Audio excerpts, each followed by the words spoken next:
December 15, 2012 started as a normal day for my husband and I. But who would have imagined the day would end as a nightmare? A nightmare that more than 3 years later, I have still not been able to wake up from.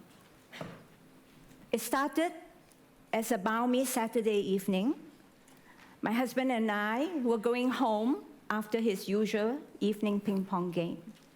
I was driving in my car in front, and he was following in his old Jeep behind. I could see his Jeep from my rearview mirror all the way until we passed a police post about 2 kilometers from our home. Suddenly, I noticed his car was no longer behind me. I thought he had stopped for gas, and I proceeded home. But he never came home. I called his cell phone. There was no answer. I called everyone I knew. Nobody knew where he was. I began to worry that something had happened to him. He could have gotten into an accident. His Jeep could have broken down. So I went out looking for him. I retraced the route we traveled. I even went to the local hospitals looking for him, but there was nothing. The next day, I went to the local district office to report his missing. The loan officer there told me that I must report his case to the main police station. I did, but I continued looking for him. Then I noticed something. There was a CCTV camera installed very close to the police post where I had last seen him. My family and I quickly tried to go and request to see the CCTV footages.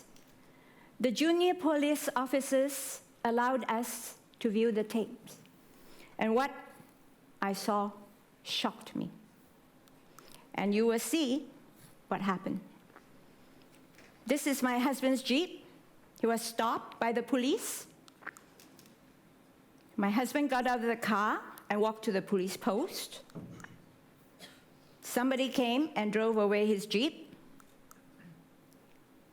Then a white truck with flashing lights stopped at the police post, and Sombat was pushed into the white truck.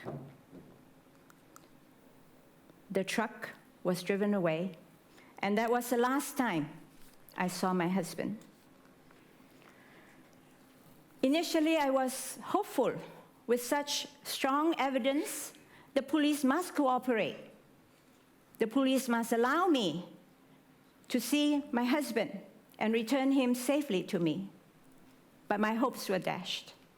The official police report stated that the police were not involved and that Sombat could have been kidnapped for reasons of personal or business conflict. Now, 3 years later, the government narrative remained the same. The state is not involved, and the police are still investigating. But who is Sombat Somphorn? Why did he deserve such a fate? Sombat Somphorn was born into a poor farming family in a poor rural village in Laos. He was born and grew up at a time when Laos was caught up in a civil war between the pro-American right-wing forces and the pro-communist left-wing forces. These memories of growing up poor and also the experience of war would forever be in his memories. He promised that when he grew up, he would work hard to help improve the lives of his rural population and also to work for peace. Sombat studied hard and secured scholarships to study in the United States, where he majored in education and agronomy, 2 areas of studies he knew would be useful to the development of his country. In 1975, when he was still a student, the war ended and he returned home. But living under communist Laos was not easy. He was always considered an outsider. But still, he managed to work with farmers' groups. He was able to introduce low-cost, sustainable technologies to improve their rural production. His experience of working with the rural poor taught him that for development to be effective, it must put people at the center of development. In 1996, he founded his own organization called the Participatory Development Training Center, where he offered programs improving the skills and knowledge of rural communities. He also offered programs to empower the youth, because Sombath believed the key to change would lie with the young people. But Sombath's ideas were always counter to the ideological development agenda of the people, of the government. This, we must remember, is a communist one-party state where state control is paramount. The people were fearful. There was no civil society until fairly recently, and the media was highly controlled. Under such circumstances, Sombath had to work strategically. He remained humble. He tried to be non-confrontational and followed government regulations. He was successful. He gained a lot of support from the rural communities. He also won many international prizes for development. But in the mid-1990s, the Lao government changed its closed-door policy to an open-door policy inviting investments from outside. This was a time then that Laos beginning to promote investment in commodities. The slogan then was to transform land into capital. Lots of changes took place. There was a flip side. Large areas of land were taken by private companies. There were massive evictions and massive environmental destruction and also corruption. In face of such change, Sombath had no choice but to become more vocal and more critical of the development policy. He advocated that development should be more balanced between economic growth, environmental sustainability, cultural integrity, and well-being for all.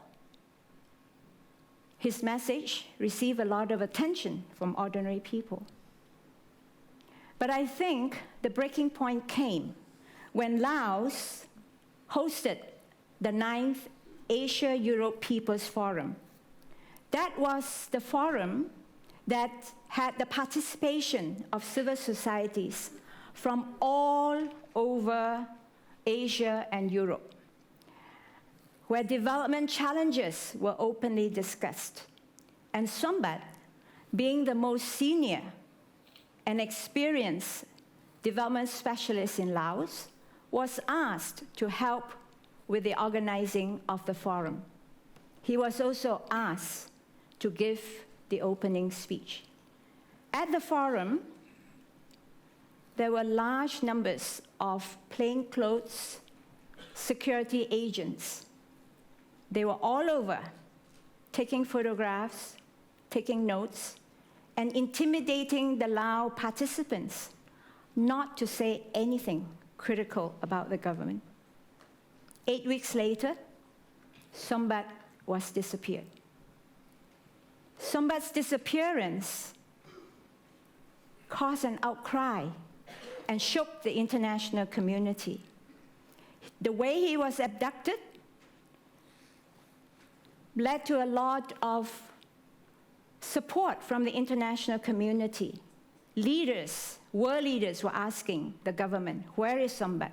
The UN and international human rights agencies.